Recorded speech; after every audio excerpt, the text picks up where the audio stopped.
Ngayong araw nga ay dumalaw na naman tayo sa kaibigan nating may pet shop. Ito nga pala ang bago niyang alaga. Ngayon nga lang pala ako nakakita ng ganitong klaseng palaka. Magbibreed sana siya ng ganito kaso lang parehas lalaki. May mga pagong din pala dito na napakagandang pagmasdan. Napakaswerte ko nga dahil may nagbigay din sa atin ng aquarium. So paano guys? Tara!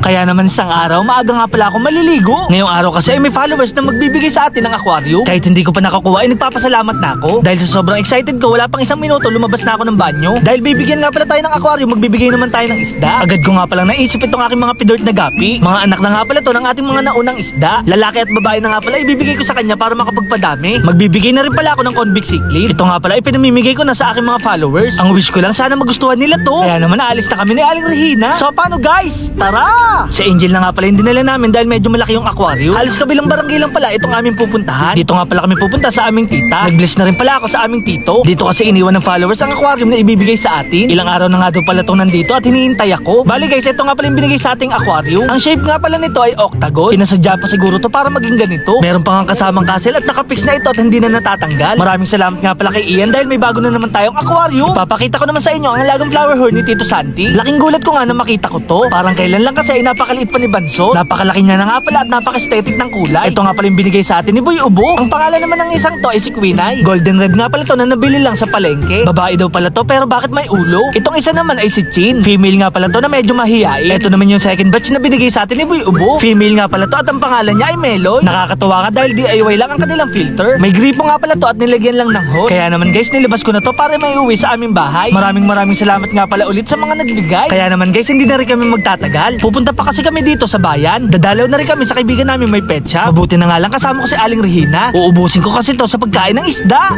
Char. Eksakto naman dahil kakabukas lang ng kaibigan nating si Jay. Dahil dyan, big shoutout nga pala sa Pet Essential. Napakarami nga pala ditong aquarium na naglalaman ng iba't ibang klaseng isda. Eksakto nga daw pala ang ating pagdating dahil meron siyang bagong alaga. Ito nga pala isang uri ng palaka. Nakikita ko lang pala to sa TV pero ngayon sa personal na. Pacman frog daw pala ang tawag sa kanila. Kumakain nga pala to ng mga uod at mga daga. Nahawig nga pala to sa palaka ni Naruto. Gusto ko sana mag-alaga nito kaso lang natatakot ako. Baka magkaroon kasi tayo ng kulugo. Char. Available din pala dito ang nagagandahang kulay ng mga tetra. Napaka-cute din pala dito ng tinitindang mga pagong. Bibili sana ako kaso lang kulang na ang pera ko. Sa gustong mag-alaga nito, pumunta lang kayo dito sa Pet Essential. Located lang pala siya dito sa may Kabuyaw Bayan. Kahileran niya lang pala ang Ando. Meron din pala dito mga Sumatra. Meron ding Genter at Black Skirt. Ito naman ang tinatawag na Red Cross. Bago pa man mapabili ako ng isda, bibili muna ako ng pagkain nila. Okay ko nga pala ang binibili ko para sa aking mga monster fish. May mga pagkain din pala dito ng iba't ibang klaseng hayop. May ipapakita nga din pala si Jay na ngayon lang natin makikita. Ito daw pala ang tinatawag na Paradise Gurame. Napakaganda nga pala ng kanyang kulay at napakahaba ng kanyang buntot. May mga itlog na nga pala to at mga napisana. Kaya naman guys, hindi na rin tayo magtatagal. Pag uwi ko kasi ng bahay, kailangan ko palinisin itong binigay sa ating aquarium. Bala ko nga pala dito ilagay si Bad Boy. Kailangan ko muna siguro itong babara ng tubig para matanggal ang mga dumi. Ang kaso lang guys, hindi pa natin ito magagamit. Wala pa kasi tayong maayos na paglalagyan. Kaya naman kailangan muna magtiis nito ni Bad Boy. Yung nabili ko nga palang pagkain ay pinakain ko na sa kanya. Ang kaso lang parang hindi niya nagustuhan. Kaya naman pinakain ko na lang to sa mga flower horn ni Kuya. Sobrang takaw nga pala nila at parang mauubusan. So paano guys, hanggang dito na lang. Maraming salamat sa panonood. Paalam! Yeah!